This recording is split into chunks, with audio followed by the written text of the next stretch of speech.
très heureuse de vous savoir nombreux connectés sur notre chaîne America Media TV pour suivre nos émissions, pour suivre les actions et les actes qui se passent ici au Brésil. Encore un nouveau numéro de Élite immigrante qui reçoit pour vous aujourd'hui Monsieur Prosper Dinganga. Avec lui, nous allons nous entretenir aujourd'hui. Bonsoir, Monsieur Prosper. Bonsoir, Dinganga. madame. Bonsoir, madame. Ok. Déjà, je t'accorde la parole pour que tu te présentes à notre public. Bon, comme tu viens de le dire, mon nom c'est Prosper Dinganga. Je suis congolais et je suis résident ici au Brésil. Ça fait 7 ans et quelques jours. 7 ans déjà. 7 ans déjà. Ouais. Wow. Et pendant ces 7 ans au Brésil, qu'est-ce que vous faites? Bon, comme travail, je travaille dans les j'ai travaillé en fait dans les organisations qui ont trait à l'intégration des immigrés et des réfugiés ici. Et à part ça, j'ai mes activités extra professionnelles où je suis comme on le dit, je suis conférencier, comme on dit ici à Palestranche. Et je suis aussi appelé plusieurs fois à donner des cours à l'université ici comme professeur visiteur dans la faculté de relations internationales, qui est ma formation de base. Ok, comme professeur. Ouais. Vous avez fait vos études ici ou au Congo? Non, mes études, je les ai fait au Congo. Je suis formé en relations internationales. J'ai une spécialisation en géopolitique et stratégie. En géopolitique et stratégie. Vous avez été formé où précisément? À l'Université pédagogique nationale à l'UPenn. À l'UPenn. Ouais. Ok. Déjà, salut aux amis de l'UPenn qui sont en formation, qui sont au cours de leur formation et les anciens de l'UPenn. Voilà. Essayez un peu de nous parler un tout petit peu parce qu'aujourd'hui, notre objectif va tourner juste autour de l'action que vous avez initiée dernièrement avec la communauté congolaise. Mais juste une tournure pour savoir, essayez un peu de nous parler un tout petit peu de ce que vous faites comme travail sur l'intégration des immigrants et réfugiés ici au Brésil. Comment ça se passe? Qu'est-ce que vous faites exactement pour eux? Ah, d'accord. Oui, en 2013, j'arrive au Brésil. Je remarque que les institutions qui travaillent avec les immigrés, il n'y avait pas une présence assez des immigrés. Donc la première chose que j'ai pu faire, d'abord apprendre la langue. Donc c'était l'un de mes premiers objectifs. J'ai appris la langue. Je me suis dit, mais pourquoi pas intégrer ces structures qui nous reçoivent ici tous les jours et pourquoi pas être aussi entre les deux pôles, c'est-à-dire la population brésilienne ou les institutions brésiliennes et en même temps les immigrés en fait. Et c'est pour cela que j'ai eu cette opportunité après mes études parce que bien que j'ai fait mes études au Congo, mais j'ai pu revalider mes diplômes ici. Donc mes diplômes ici j'ai fait l'équivalence en fait. Après plusieurs tests, et j'ai passé quoi. Donc mes diplômes vaut ici au Brésil comme si je l'ai fait au Congo quoi. Donc comme si je l'avais fait, j'ai fait mes études ici. Donc c'est à partir de là que j'ai eu cette opportunité d'entrer premièrement dans une structure qui est connue, que j'aimerais pas citer les noms ici. Et j'ai travaillé là au moins pendant 4 ans et aujourd'hui je suis dans une autre structure qui travaille avec les immigrés en même temps quoi. Tu as quand même réussi à faire l'équivalence de tes diplômes pour qu'elles soient acceptées ici parce que en sachant la réalité qui se vit ici, beaucoup des immigrants ont ces problèmes de validation des diplômes. Pour vous, ça vous a été facile de le faire? En fait, la procédure, elle n'est pas toujours facile. C'est une procédure assez longue, premièrement. Je me rappelle que ma procédure a pris plus ou moins 2 ans pour être effective. Je suis parmi, pas je suis, mais nous étions parmi ceux-là, le première personne qui ont eu cette opportunité de pouvoir revalider leur diplôme. Mais après 2 ans de procédure, mais à la fin de compte, ça marchait quoi. Et ça a été l'équivalence a été faite par une université publique ici, qui est l'une des meilleures universités du Brésil. Qui a été soumis à des tests Oui, ça dépend du secteur. Le mien, oui, j'ai fait deux tests. En fait, je l'ai fait à Niteroi, donc test écrit et oral, quoi. Comme tu venais de le dire, que quand tu es arrivé, tu as fait ces constats que le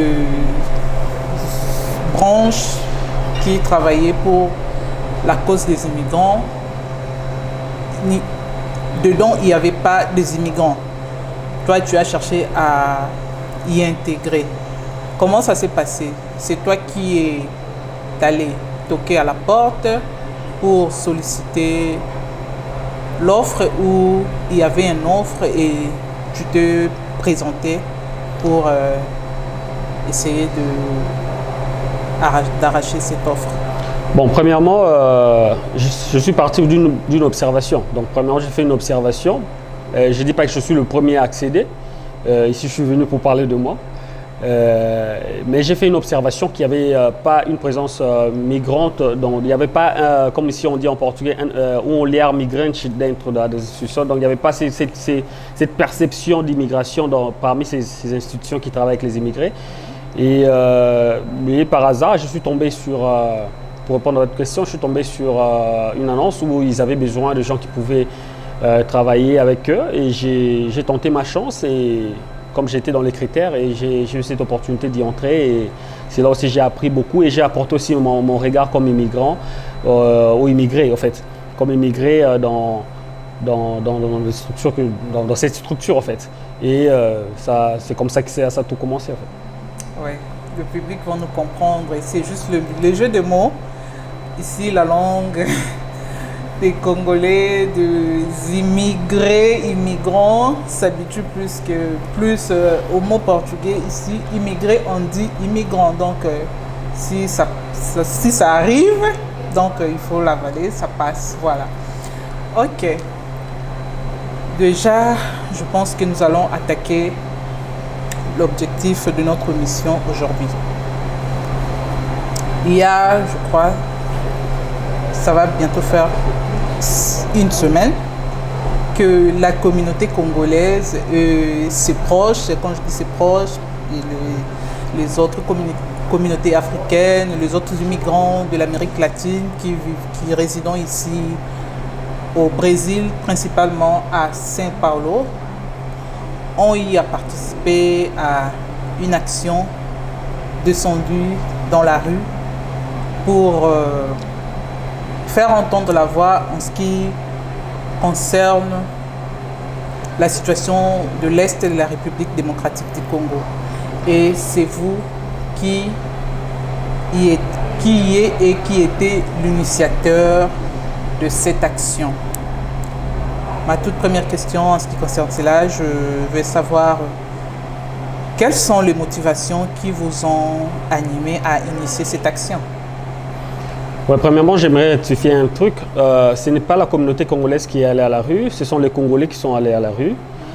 Je crois que le jeu de mots, elle est très importante hein, dans tout ce que nous faisons, parce que je crois que quand nous avons conçu cette idée d'y aller à la rue, de pouvoir manifester, nous ne sommes pas allés au nom d'une structure. Nous sommes allés de façon indépendante. Et chaque Congolais qui s'est senti patriote, qui s'est senti un peu révolté avec tout ce qui se passe au Congo, ont décidé, hein, nous avons décidé ensemble d'y aller à la rue.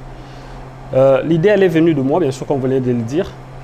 Et c'est par rapport à la perception de ce que j'ai fait à la perception de tout ce que j'ai fait sur le Congo, tout ce qui se passe dans notre très cher beau pays. Et j'ai vu qu'au Brésil, il y avait un grand silence, hein, un grand silence, et nous n'étions pas assez actifs en rapport à tout ce qui s'est passé. C'est comme si nous collaborions indirectement avec tout ce qui s'est passé. Alors l'idée elle est venue de faire un acte, comme ici on appelle acte politico, hein, qui est une manifestation politique, mais assez différente de toutes les autres manifestations qui a toujours existé. Donc c'est pas une marche, on n'a pas fait une marche, nous ne sommes pas descendus à la rue pour faire une marche, une caminhada comme on dit ici, mais nous étions restés sur une place publique, une grande place publique, les Congolais sont venus au fait parler et montrer à la société brésilienne que le pays d'où nous avons eu le privilège et l'opportunité de naître, qui donne tant à cette humanité, et que ça fait 22 ans que nous sommes en train de compter plusieurs morts. Je suis habillé avec un des prototypes de t-shirt que nous avons mis en place, qui est écrit en portugais bien sûr, mais je peux faire la traduction, qui est écrit República Democrática do Congo, qui est la République démocratique du Congo, le coup du silence, qui est le thème en fait de cet événement. Et en bas, nous avons mis, c'est plus de 6 millions de morts. Pourquoi le coup du silence? Le coup du silence, c'est par rapport à l'objectif même de cet événement. Le conflit congolais, ce n'est pas un conflit unique, c'est un conflit assez complexe. Et j'ai eu cette opportunité d'étudier, je étudie toujours ces conflits tout le jour. Et il y a l'une des caractéristiques de ce conflit, ou quelques caractéristiques de ce conflit, c'est le silence de ce conflit et le coût qu'il gère de victimes. Donc nous avons un coût élevé de gens qui meurent tous les jours et le silence de ce conflit. Donc les gens meurent tous les jours, par exemple, hier même, au sud Kivu, dans le territoire, dans la ville de Kamitinga, si je ne me trompe pas, il y a eu au moins 50 personnes qui sont mortes faisant dans le puits d'or, c'est-à-dire une exploitation des minéraux qui est aussi à la base de tout ce conflit congolais.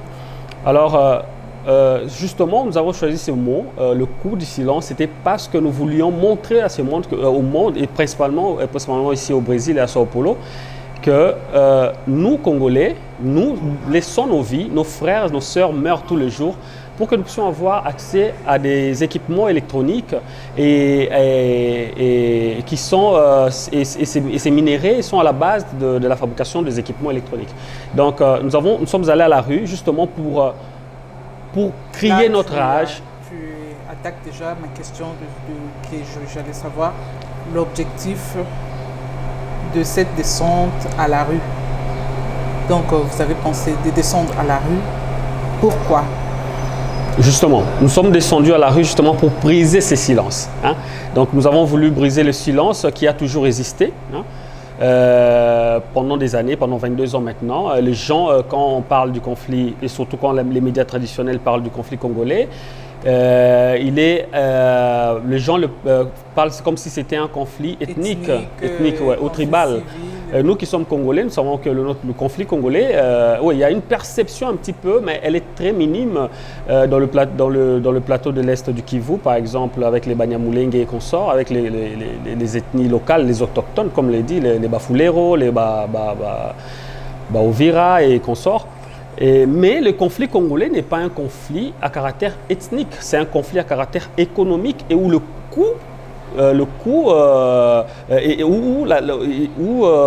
ce conflit est basé sur l'exploration des minéraux tout le jour.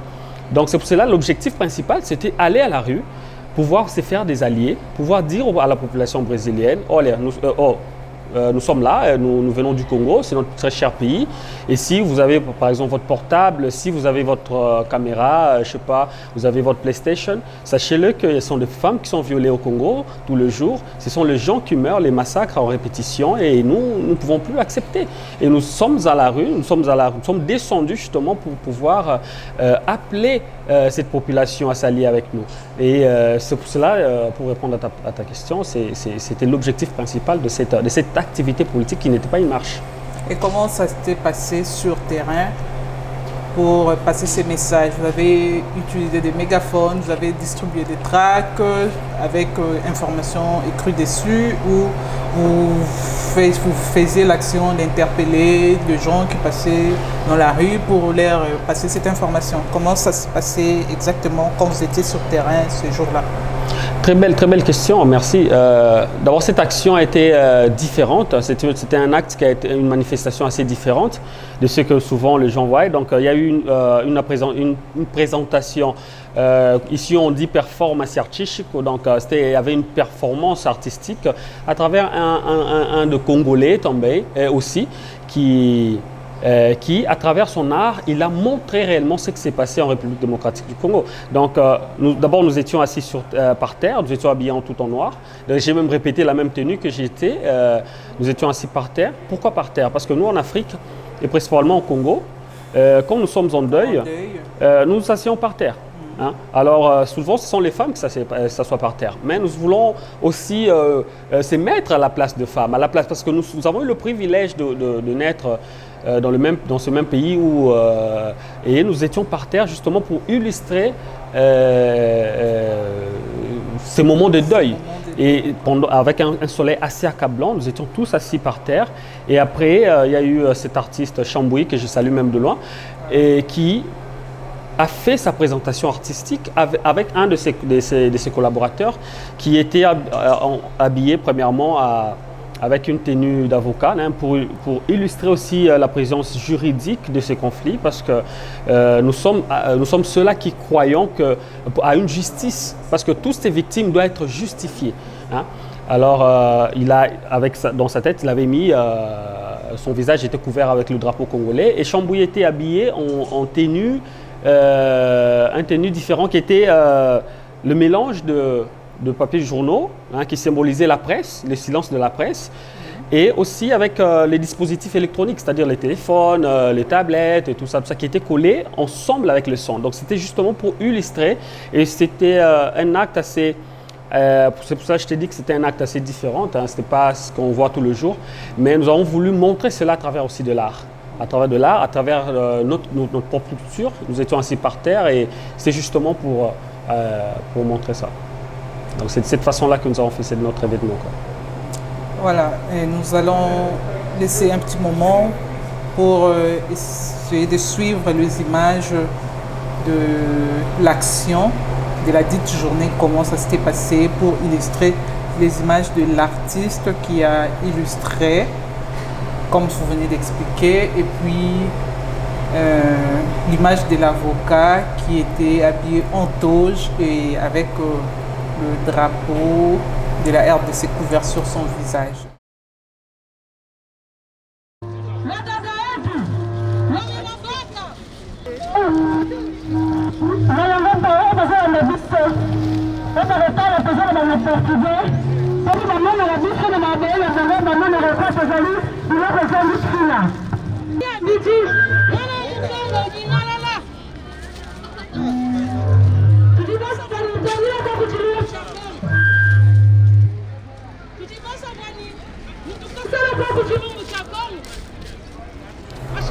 Retour, j'aimerais que vous nous expliquiez,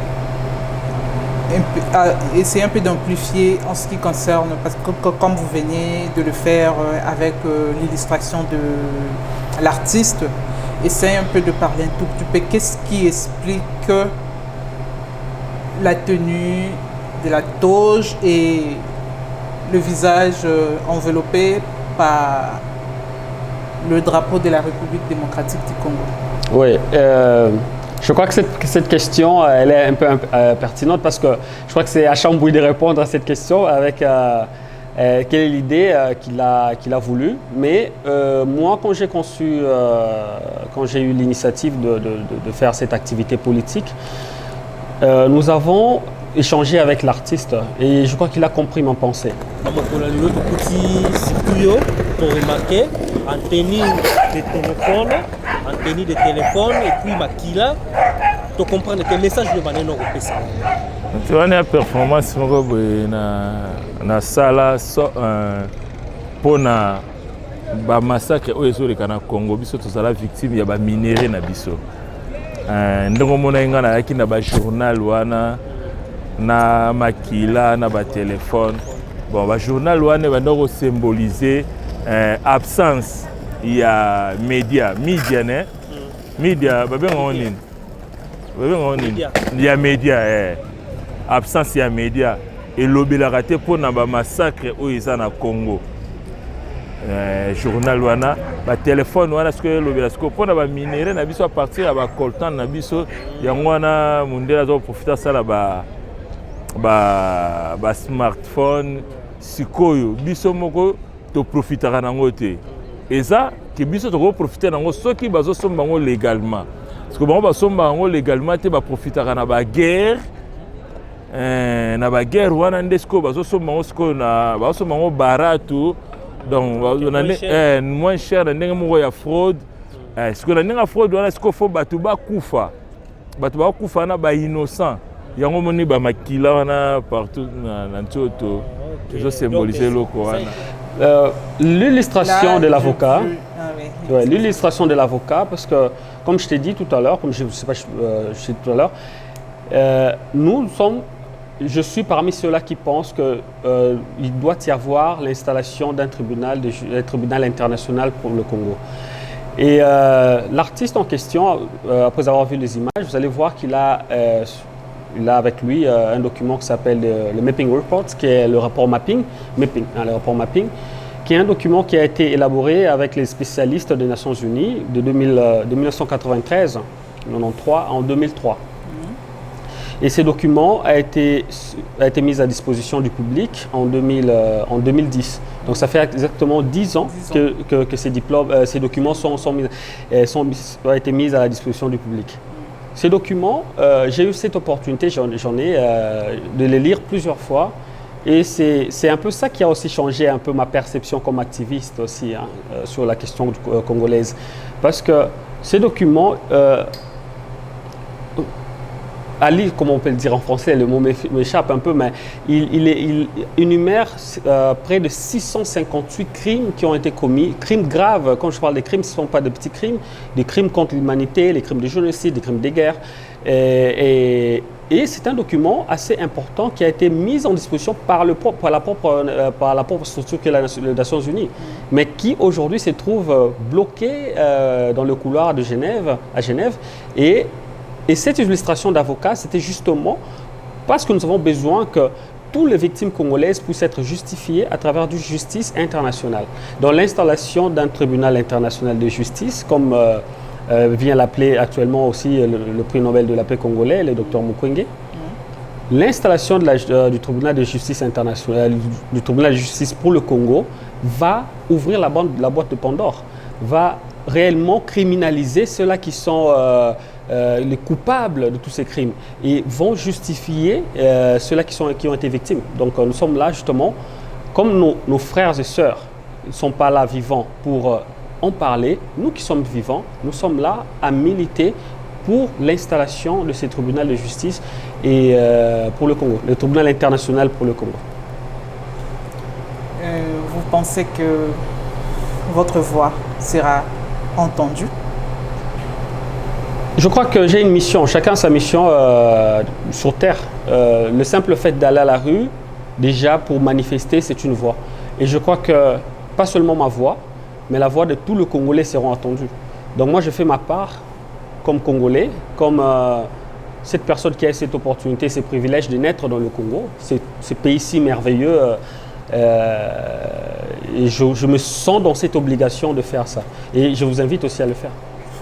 Moi, je le fais déjà. Ah, aussi. bien sûr. Alors, déjà, on est à deux. Donc, on est à deux. Donc, il y a aussi plusieurs personnes qui peuvent le faire. Vous savez, je vais vous dire une chose, madame. Notre génération, nous n'avons pas, comme on dit, comme on dit en portugais, não temos desculpa. Hein? On n'a pas d'échappatoire. Non, on n'a pas d'échappatoire. On peut pas se justifier. Nous avons aujourd'hui, nous pouvons atteindre plusieurs personnes à travers les réseaux sociaux actuellement, à travers tout ce que nous pouvons faire. Les Lumumba, les gens qui ont milité pour les indépendances de l'Afrique, de pays africains, les Kwame Nkrumah, les Thomas Sankara, pas Thomas Sankara bien sûr, mais les Modibo Keïta, tout ce monde-là, ils n'avaient pas cette opportunité d'avoir les instruments que nous avons aujourd'hui. Et nous avons ces instruments. Nous ne sommes pas obligés de passer dans une presse internationale pour que notre voix soit entendue. Le simple fait de passer chez toi, Tania, c'est déjà une grande opportunité. Et aussi à travers nos propres téléphones, nos propres... donc nous n'avons pas d'excuses pour pouvoir crier haut et fort contre tout ce qui se passe, les méfaits qui se passent en Afrique et principalement au Congo. Vous militez, mais en dehors du Congo. Alors que le fait se passe sur place. Comment expliquer cela? Très bonne question. Cette question, elle est très pertinente parce que la plupart des gens, malheureusement, ne comprennent pas que c'est toute une stratégie en fait. plusieurs Congolais, nos frères et sœurs, ont toujours cette tendance à nous pointer du doigt, nous qui sommes à l'extérieur. Mais vous faites une militance qui vous êtes loin, à des milliers de kilomètres du pays. Et j'entends ça. Mais dans la stratégie de la guerre, quand vous menez une guerre, ce n'est pas tout le monde qui va au front. Nous qui sommes ici, nous sommes à la recherche des alliés. Tout ce que nous faisons ici, nous sommes aussi en guerre. Nous sommes en train de faire une militance. Comme si pour faire la militance, on n'est pas obligé d'être sur place au pays pour faire cette militance. Nous sommes au Brésil. Le Brésil, c'est 210 millions d'habitants. Et imaginez, dans les 210 millions d'habitants, nous pouvons avoir conscientisé, nous arrivons à conscientiser au moins 5 millions d'habitants sur la cause congolaise.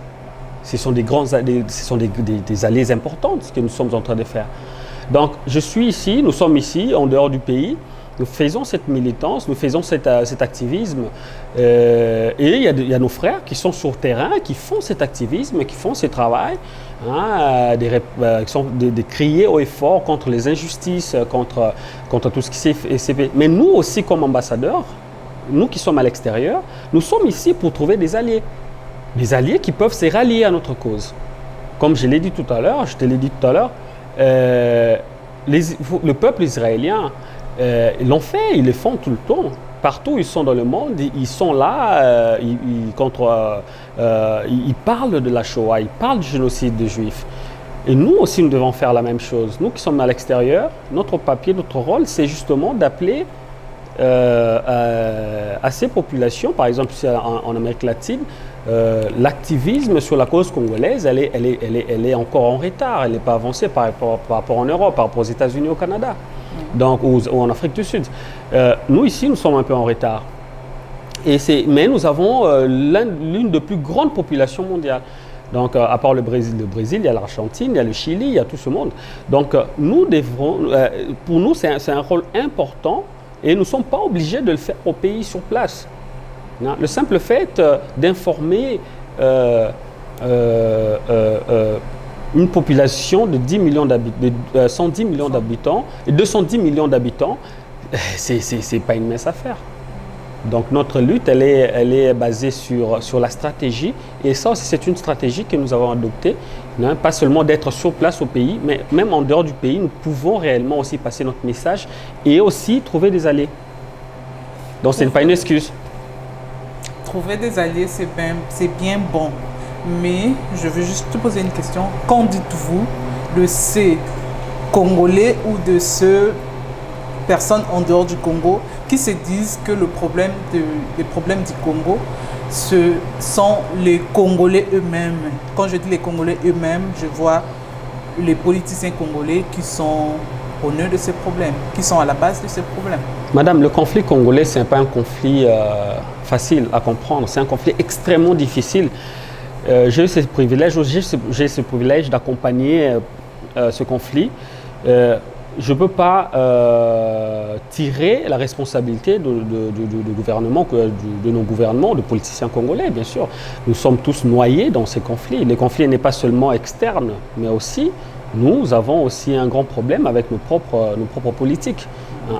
Et nos propres politiques, ils sont là à nous amener dans une distraction. Et malheureusement, moi j'ai une perception du Congo qui est assez différente, quoi. Donc je regarde le Congo d'une autre manière. Et cette manière de voir le Congo, c'est ce qui me pousse, malgré cette distraction que souvent le politique nous apporte, de pouvoir continuer dans cette lutte. Donc, je ne peux pas dire que non, nos politiciens, le problème du Congo, c'est seulement la question d'agression, tout ça. Non, le problème du Congo est très complexe et que ce soit le propre Congolais, ils sont y mêlés, mais aussi nous avons une présence. Madame, vous savez, les Nations Unies a une résolution sur l'agression, hein, la résolution 3314. Qui définit le problème d'agression. Aujourd'hui en RDC, nous avons plusieurs armées, plusieurs groupes étrangères qui font des massacres, qui sévissent la terreur à l'est de la RDC, qui ont leur bastion arrière la plupart des pays, de nos pays voisins. Donc, qui ont cette bénédiction, ils sont approvisionnés en recrutement, en stratégie, en tout ça. Donc, nous avons deux problèmes. Donc, le problème, ce n'est pas seulement interne, mais nous avons aussi un problème régional. Donc, le problème congolais, c'est un problème, le conflit congolais, c'est un conflit extrêmement compliqué. C'est pourquoi je venais de dire que les Congolais eux-mêmes sont honneux, parce que ce sont les politiciens congolais eux-mêmes qui facilitent le voisin.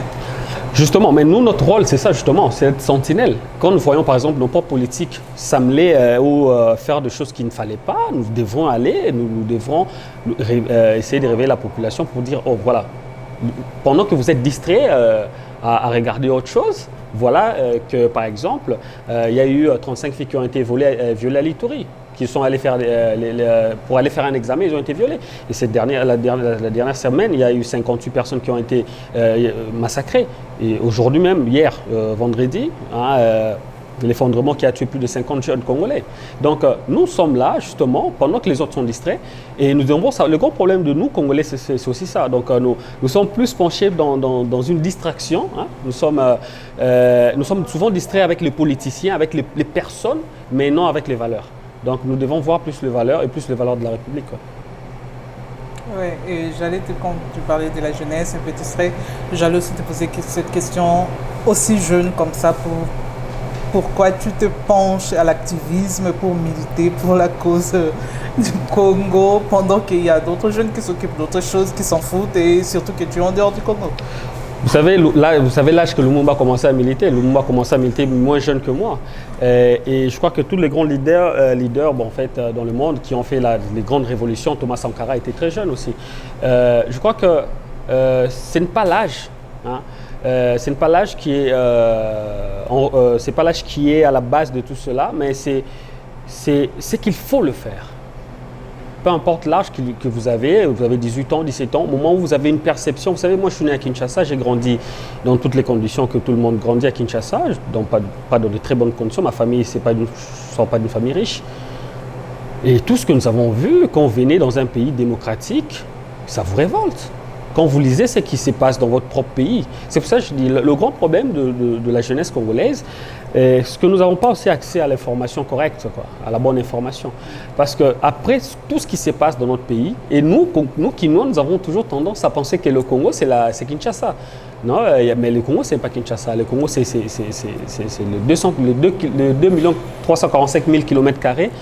Et cette question que vous me posez justement, que je suis jeune et je suis dans cette cause, c'est parce que je me sens redevable dans mon pays. Ce n'est pas par hasard que je suis né dans ce pays-là et comme Lazare n'existe pas devant Dieu, moi je crois que si j'ai cette voix qui peut porter, qui peut aller loin, peu importe la langue où je peux en parler, par exemple là je suis au Brésil, et je l'ai fait en portugais, et je l'ai dit en portugais et je dois le faire. Et là, ça vient juste après, quoi. Et si je posais la question, qui est derrière toi? Personne. Comment Dieu, ça? c'est juste Dieu qui est devant moi. Et devant moi, même pas derrière. Ce n'est pas du genre comment le militant, Jalelo de l'Europe, tout ça? Non, pas du tout. Pourquoi? Parce que d'abord, je suis un intellectuel, j'ai étudié et tout ça. Et on a toujours besoin de quelqu'un pour pouvoir t'aider, bien sûr. Mais mon combat, c'est pas bon, je crois que ma lutte, elle dépasse un peu les clivages politiques, les questions idéologiques. Moi, je vois plus les victimes, les innocents, les conséquences de cette mauvaise politique. C'est ce qui me motive le plus à aller de l'avant et à continuer toujours à insister. Parce que si je m'allie allié, par exemple, à un homme politique, automatiquement, ça va changer la tournure de ma vision. Ma vision, c'est un Congo fort, prospère et en paix. Sans que nous puissions compter les morts tous les jours qui meurent pas à cause de maladies, qui meurent pas peut-être à cause de la faim, mais qui meurent de façon barbare. Ce sont de simples citoyens, les citoyens lambda, inconnus, qui sont calmement dans leur village et ils sont assassinés pour des motifs économiques, pour l'exploration et l'exploitation des minerais. C'est inacceptable. Donc derrière moi... Si je posais cela, qui est derrière toi? Parce que nous les savons et nous les vivons, que le militant ou les gens qui font la militance congolaise en dehors de la terre congolaise, la majorité sont manipulés par des politiciens sur place au Congo et ils envoient des intercelles manipuler la jeunesse ou la population en dehors du Congo. Oui, vous avez raison, madame. Mais en même temps, je ne peux pas tout généraliser. Il y a des Congolais conscients, cela peut arriver à tout le monde, à toutes les nations. Hein. Et vous savez, même les disputes politiques qui existent au Congo, ce n'est pas seulement au Congo, même ici au Brésil, vous nous voyez, moi j'accompagne beaucoup la politique brésilienne, je la connais très bien. Et c'est peut-être pire avec les scandales de corruption, tout ça. Mais je ne peux pas aussi dire que tous ceux-là qui font la militance ou qui sont des activistes pour la cause du Congo, qui ont de base arrière avec les politiciens au pays, tous ceux qui sont en Europe ou aux États-Unis, ils ont toujours quelqu'un derrière eux. Il y a ceux-là qui font cette militance de façon sérieuse et sans pourtant avoir le soutien, l'apport de quelqu'un. Et c'est un peu ça, quoi. Voilà, espérons que c'est ça et espérons que cette action et le message est passé et sera capté. Et nous tendons déjà vers la fin de cette émission. Si, comme tu venais de parler de la politique brésilienne, quel parallélisme pouvez-vous faire entre la politique brésilienne et la politique congolaise? Le Brésil et le Congo ont beaucoup de points en commun. Hein, ont beaucoup de similarités. D'abord, c'est un pays vaste avec près des 10 frontières. Nous avons des frontières. Et le Brésil a l'Amazonie, nous avons l'Équateur, le deuxième poumon, ils sont le premier poumon. Le Brésil, c'est un État fédéré, nous sommes un État semi-fédéré, je crois. Non, unitaire, fortement décentralisé. Et il y a beaucoup de similitudes par rapport à la culture aussi. Hein. Mais quand je parle de la politique, je crois qu'on a beaucoup aussi à apprendre avec la politique brésilienne. La politique brésilienne, souvent le Brésilien, quand on le dit nul n'est prophète chez soi, ils ont tendance à critiquer leur propre pays, critiquer le fonctionnement. Mais nous qui venons de pays où le fonctionnement n'y est presque pas, je crois que pour moi c'est une grande école. J'apprends beaucoup à travers la politique brésilienne. Donc la politique brésilienne me permet de comprendre comment est-ce que les choses peuvent changer au Congo. Hein. Ils ont un système fédératif, mais qui est bien installé, hein, où les gouverneurs, ils ont aussi un peu de pouvoir, ils ont beaucoup de pouvoir.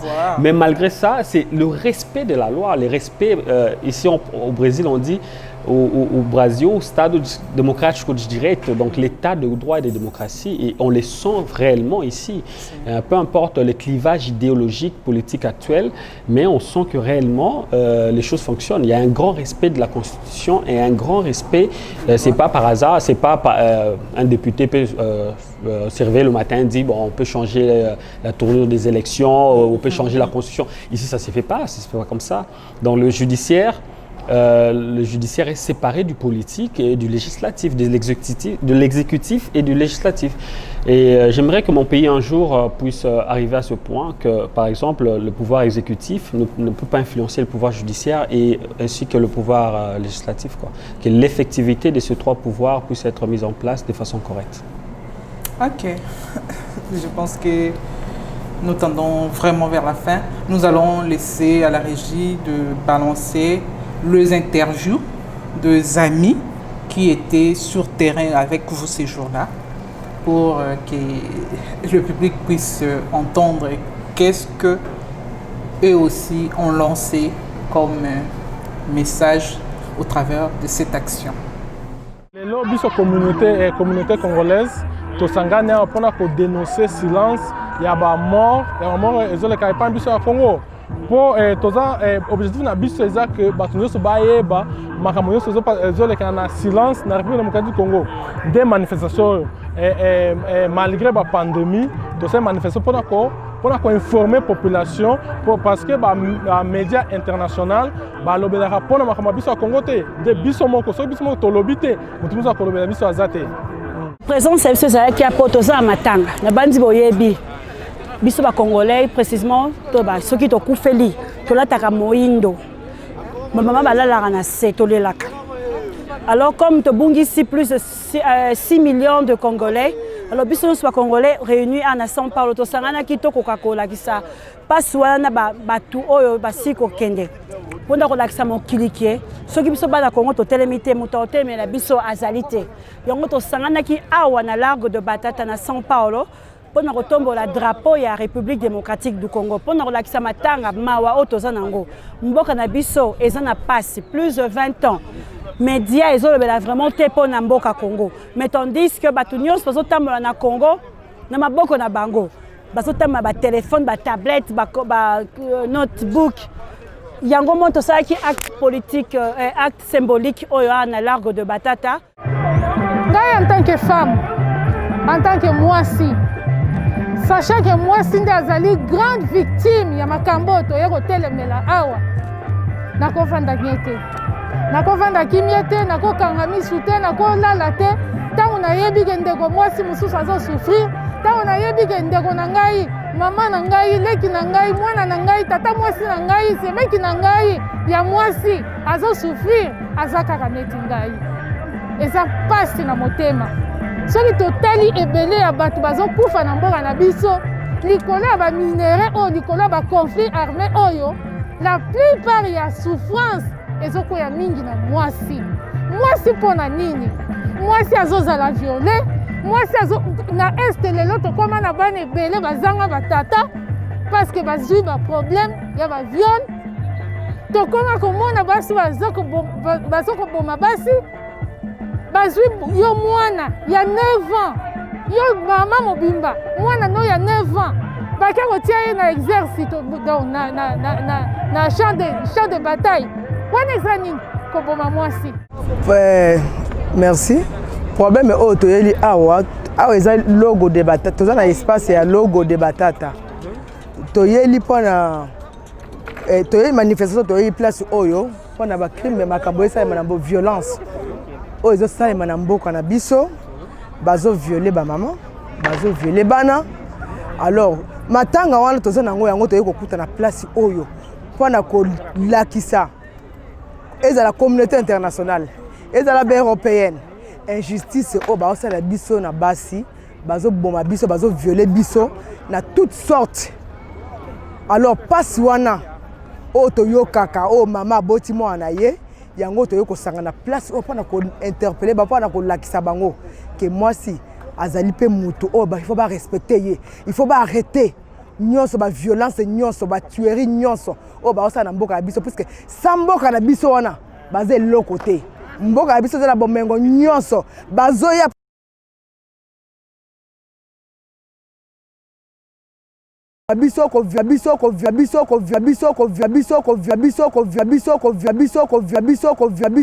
avant dernier pays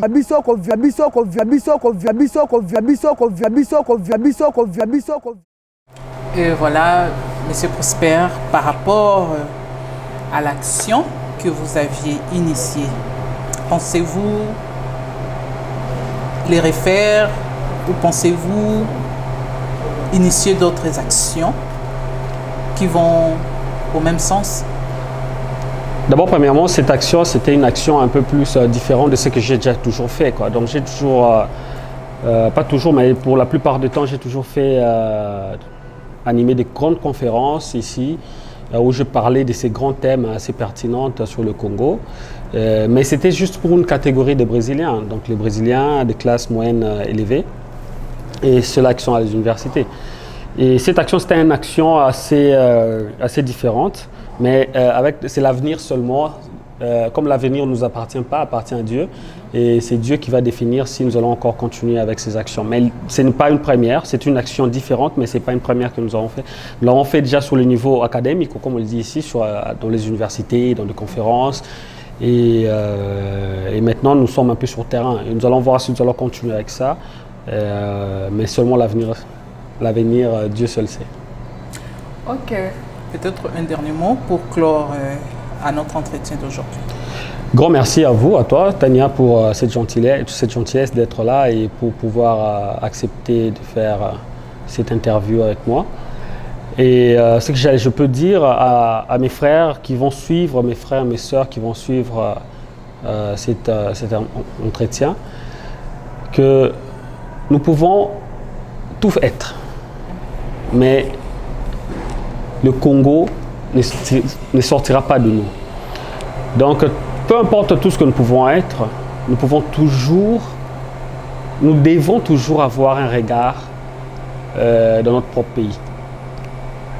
Donc, j'aimerais que nous puissions activer un peu ce sens patriotisme pour notre pays, aimer notre pays réellement et voir ceux-là qui meurent, ceux-là qui sont en train de mourir tous les jours, bêtement, de façon vraiment lâchement, hein, si je peux le dire comme ça, et que cela puisse réveiller cet instinct patriotique en nous-mêmes.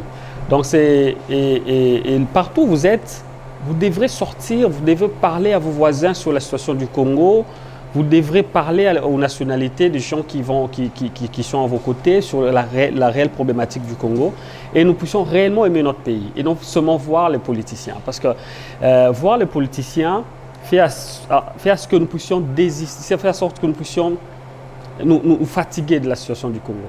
Et nous, jeunes, nous devons continuer à nous battre. S'il faut sortir à la rue, s'il faut aller à la rue, nous devons le faire. Nous devons suivre l'exemple du peuple israélite, les Israéliens, comme ils le font tous les jours. Ils sont là, ils vont, ils plaident leur cause. Même si c'est passé à plus de 40, dans les années 45, nous, ça fait 22 ans que nous subissons réellement des problèmes. Donc, mon mot, ça sera mon mot de la fin. Ok. Merci pour votre disponibilité, pour cet entretien. C'est moi qui vous remercie. Ok. Et bien voilà, c'est la fin de notre entretien d'aujourd'hui avec l'activiste M. Prosper Dinganga. J'espère que vous avez suivi de quoi il a été question. Merci à vous, madame, messieurs, de partout où vous nous avez suivis. Vous qui avez donné l'attention de suivre cette émission du début jusqu'à la fin, nous vous disons merci. Et si vous n'êtes pas encore